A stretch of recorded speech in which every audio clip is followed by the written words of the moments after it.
Local 9-year-old boy is demanding his substitute teacher be fired after she says that a teacher taped a face mask to her son's face when he did not wear it properly in the classroom. She spoke to us under the condition that we not use her name or show her face, worried her son could be further traumatized at school, but wanting other parents to know what is happening in one fourth-grade classroom. I was furious. I was scared for my son on what kind of long-term effect it's going to have on him socially.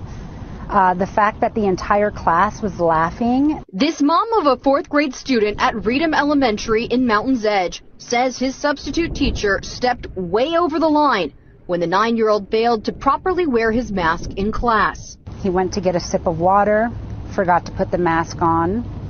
Teacher then did not tell him to put it back on or send him to the office.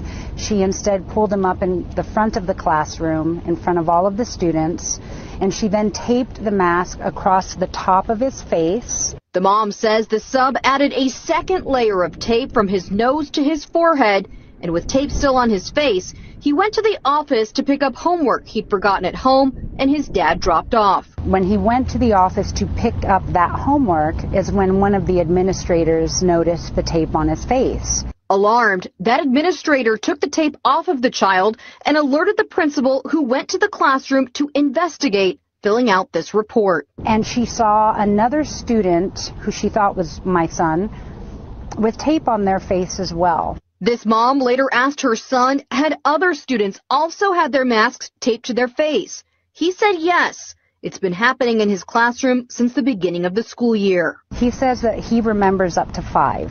This mom says it is not a political issue. She has no problem with the mask mandate, but says 9-year-olds like her son are often forgetful and should never be punished, purposefully embarrassed in this way. He was very upset. He was crying. He was humiliated. Fox 5 questioned the school district about this incident. They responded, quote, "The district is aware of the isolated incident and is dealing with the employee through the proper channels. The principal proactively notified the family of the investigation." But that's not good enough for this mom. I don't think this woman has any business teaching children, for one. Number 2, I think parents need to know what's going on in the classrooms. It's crazy. Corporal punishment in school should not be happening. And the mom also filed a police report about the teacher putting her hands on the student. She's also now looking at changing schools or possibly moving to a charter school.